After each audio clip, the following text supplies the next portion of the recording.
and is back and so glad to be back. Thank you, Silver Shroud. You helped me. He helped you. He protects good neighbor. I also came back to some more boxes of hollow tapes. Old stuff. Going to switch it up a bit and play some of the Mistress of Mysteries show. She got her own very successful spin-off from the Silver Shroud. I have a few episodes with Laura Darling. You may or may not remember her. Started off as a teenage orphan saved by the Mistress. Ended up training her, and she became a very capable sidekick. Shannon Rivers, the Mistress of Mystery. She was a real beauty. Great. I practically worshipped her. Met her at a convention or two. Real nice. Signed everything. Her husband was her biggest fan, in fact. Got to know him pretty well through some emails. Rumor has it, 200 years ago, she decided to become the Mistress for real. Fought crime. Protected people. Until she was betrayed. Laura Darling. Belit. Whatever name you knew her by. Apparently was a vault dweller out in West Virginia. These tapes here sound like her overseer and even herself in her own words. Let me put them on for you.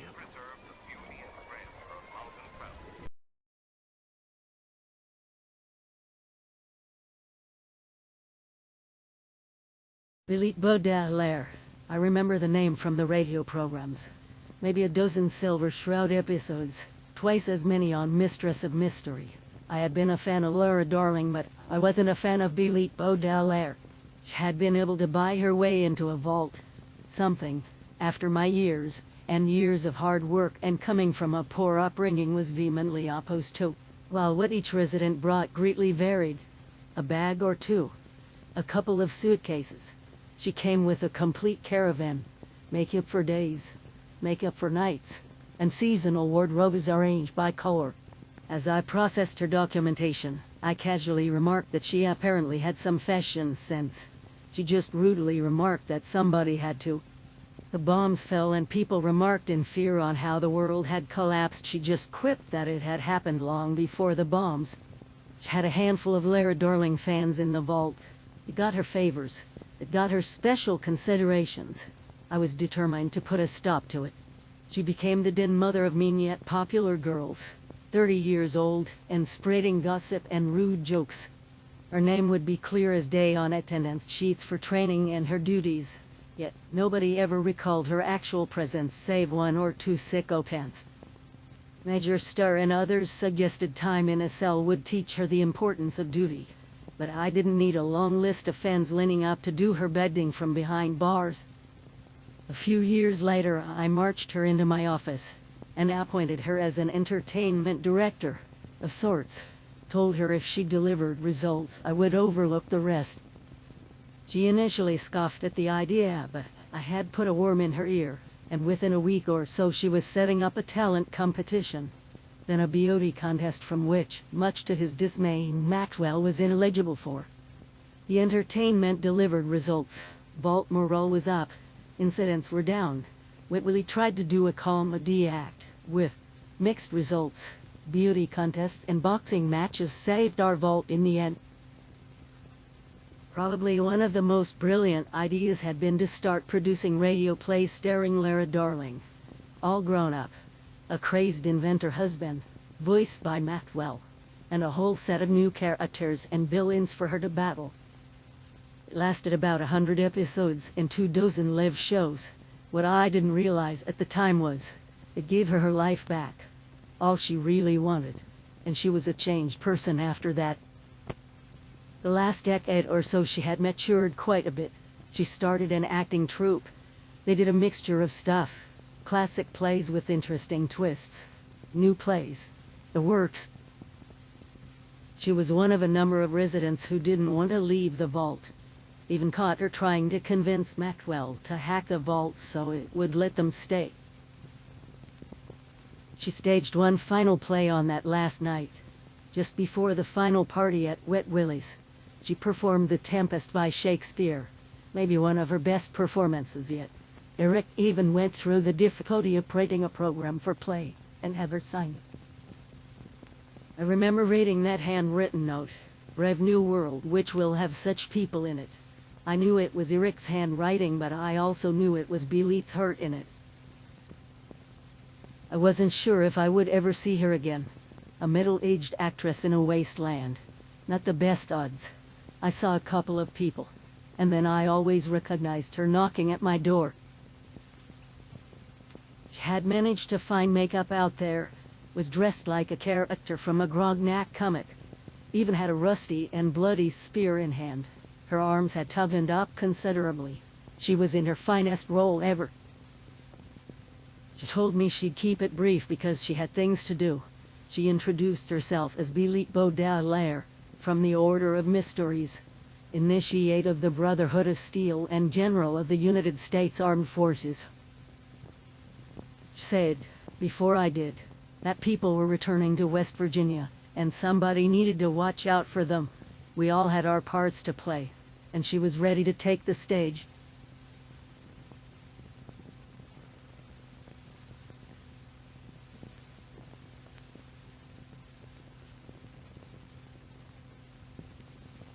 You may have heard my name once.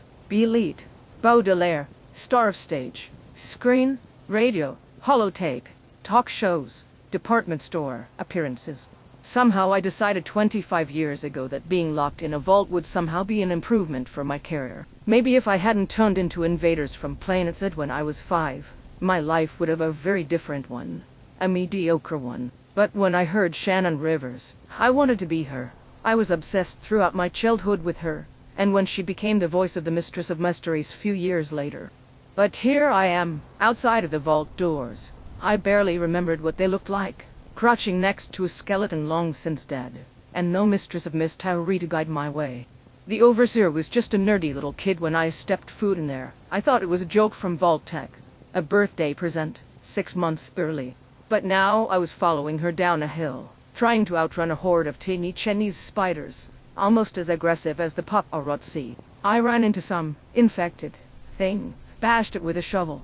Hope I don't get sick. I wonder what would run off and die first, besides my career. I itched at the vault suit. Never really liked them. I still had a pretty good body for a 55-year-old woman. Barely any sag. I worked damn hard at it too. More holotapes, more training. God, that woman. Never enough training, but maybe she was right to put us through all that. I spotted Helga, the nerve of that woman. Never went to the gym, drank and ate everything she wanted, still could win any beauty contest that she put her mind to. The responders. I donated my fair share to charity back in the day, but I'm guessing contributions to the responders were tax deductible. I knew I had to ration my food, my water, but goddamn I would have even ate that slop they called food down in the vault. I started to make my trek up to Morgantown. Oh, I remember my after-hours classes at Vault Tech University. Days of shooting, days of looking for work, followed by nerds telling me what to do. I ran into Wet Willie. I think he was sell his Kims to a robot. It's the cheap crap, but at least it'll help me get through all of this for now. I tried to remember the survival training with Sab, with Edgar. Was about to slip past some more of those infected people without being spotted. They almost had me when I heard the repeated cracks of a rifle, not sure where it came from, but now they are dead. We had a bit of a reunion at the airport. Vault, survivors I guess we are now, many of whom I wish to forget. S took some pity on me though, threw me a spear, a knife, a few other things. I ran into an iBot with a dick on it. Saw little Eric draw some hair on it. Must have been Maxie. Great lover. Genius. Manners of a 7-year-old boy who needed a spanking. The party girl Helga thought I should come with her. Check out the old frat houses. Told her they were trouble then and are trouble now. I headed off with most of the rest heading down to Charlestown. Maybe a cure for this disease. The scorched plague is what they are calling it. Ace and a few others went off looking for stuff to get this damn autodoc working. Should have gone with them, but didn't. A quick shot and apparently my body is now safer than my carrier. Going to stay around in Charlestown for a while longer. An obstacle course. Was worth it to see the Keg Queen brought down to size. Puking her guts up into an old trash can. Could have done without Maniac screaming to the high heavens though. A trip through hell and back. I guess I'm a damn firefighter now. Still, it pays better than my first gig. Pleasant Valley Ski Resort. Oh, I spent many weekends up here. Got quite the workout. On the slopes, in the bedroom, executives, producers. A bonus for my agent when he found me work.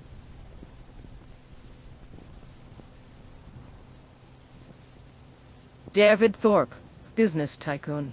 Apparently now a warlord of the wastes. Straight out of a hubris comic.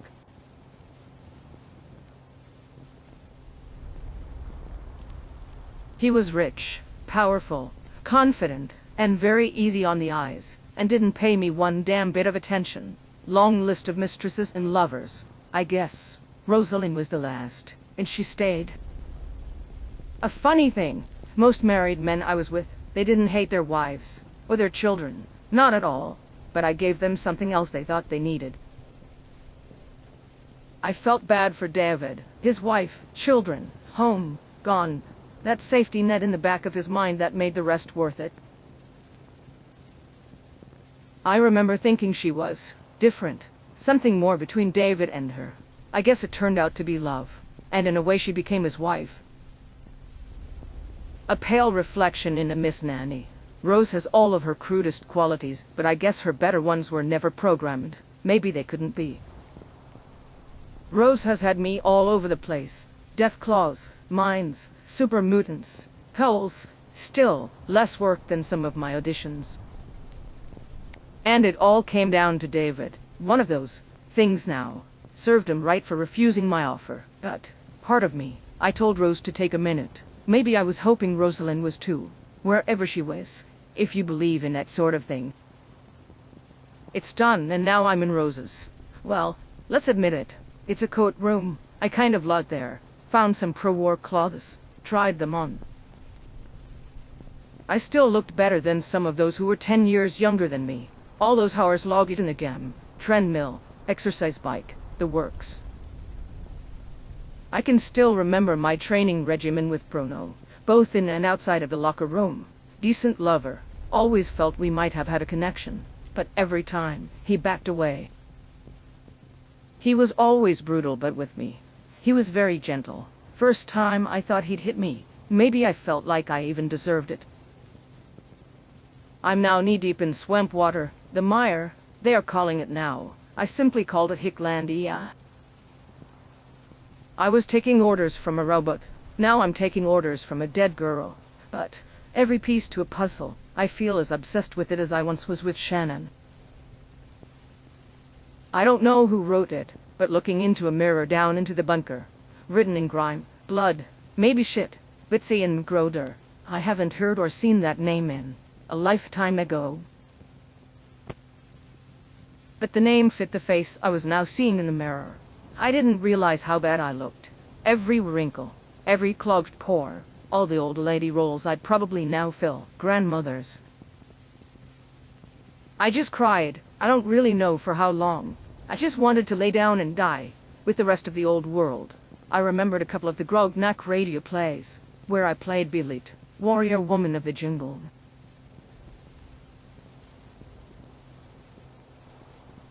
A defining part in my career. I actually wanted to be a Grognak regular, that they wouldn't believe a woman could stand toe-to-toe with Grognak or any of the Unstoppables.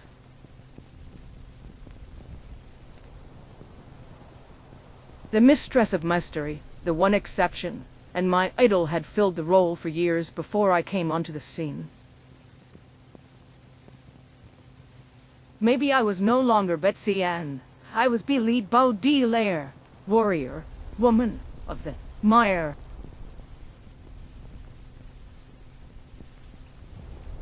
I picked up the biggest thing I could find and swung at that big green thing, over and over again. This was for me, my agent, what my father did to me, what the movie tycoons did to me, what my mother put me through. My mother's entered me in every beauty contest, talent contest, from age 7 onwards. My father, I guess, had his part too. He taught me things a small child shouldn't have to learn. I guess it was a blessing then that he kicked the bucket when I was 15. It was then where I met Shannon Rivers, the mistress of mystery, the glamour, the glitz, so beautiful, so talented, and what took me by surprise, a genuinely nice person who just knew in my eyes what I had endured to get that far.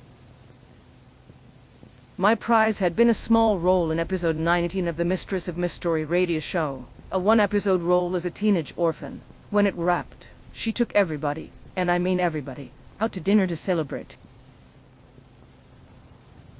I finally got a recurring role, both Silver Shadow and Mistress of Mystery. I was her sidekick, courier, Lana Darling, the appearances, a few stage shows. I was able to drop the song and dance routine and become an actual actress. I had other roles from time to time, usually fairly small. Belit on Grognak. I got pretty good reviews from more traditional roles. Shannon would actually call or write to me with good advice or constructive criticism. Lara Darling eventually went off to college and got married and disappeared somewhere in season 6. Shannon still asked me to drop in for brief appearances. A phone call to the mistress reading a letter from Lara's honeymoon. I was excited when a television program of the Silver Shroud was announced. Maybe I could come as a grown-up Lara Darling, maybe another role, but Shannon wouldn't return my calls, my letters, anymore. Nobody would. I hit the big 3-0 in May of 2077 and suddenly my agent no longer had any offers, or requested weekly sit-downs. The papers wondered why I hadn't gone married, settled down as a housewife. There had been plenty of fellas. Not all of them were radio or television producers looking lay. One or two. Maybe I could have married, but there was always some flaw that stood in the way of me saying yes.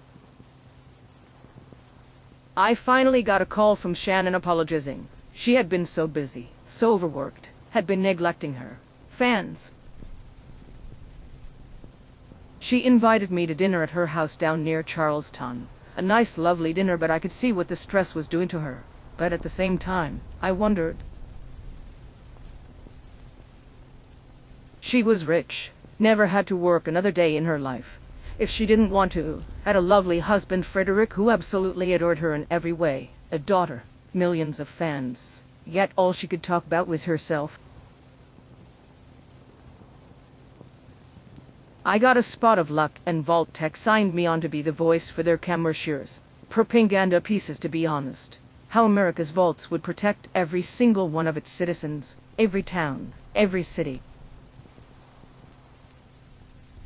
I figured I'd take one of the Vault-Tec executives to bed, lazily, but it could got me an ear, and a mouth, which spoke to other ears, over at Hubris.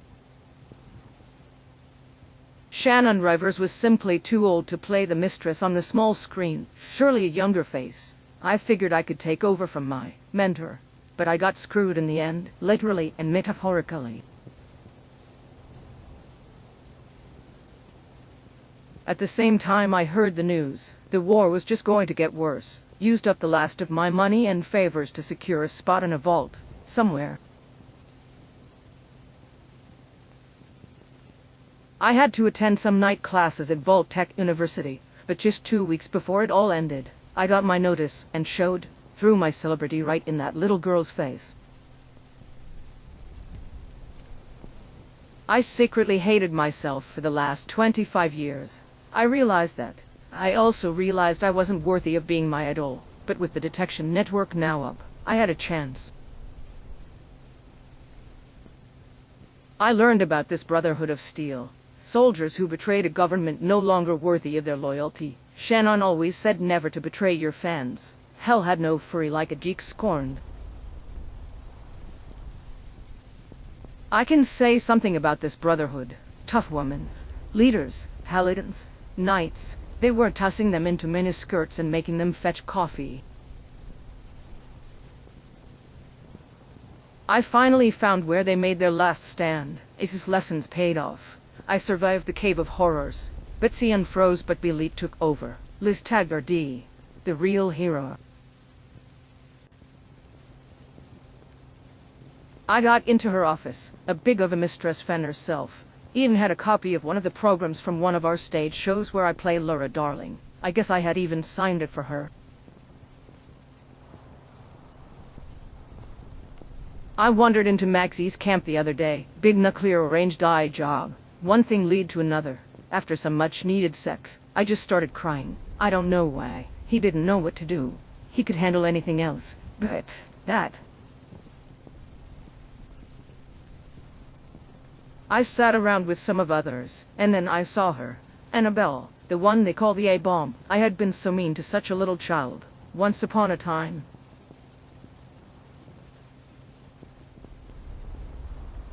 I remember telling her the only thing that stood in the way of her happiness was to put some effort into being beautiful. A few off-color jokes I told made it to the ears of other children. A 30-year-old woman, and I had nothing better to do than to criticize others. I wanted her to be angry. I wanted her to hit me. Hell, I would even have deserved a broken bone, a few gunshot wounds, anything.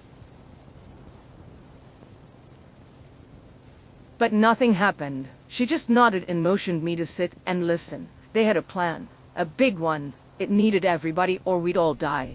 Everything on the table. I told her I barely knew my ass from my elbow, but I'd do what I could. I spent the next days working on a bit of this, a bit of that, shooting targets with Sab and Ace, a few boxing lessons from Bruno. I don't even remember what happened. I thought I blacked out, but apparently I went full berserk. Took up a sledgehammer and started beating everything into paste. Jerry was seriously impressed. I had a broken arm. My forehead will never look the same, but maybe now I'm worthy of being Belit. A month later, I had healed up pretty well, gotten a good deal of muscle, spending every moment I could training. Well, not every moment, a few visits to Maxie.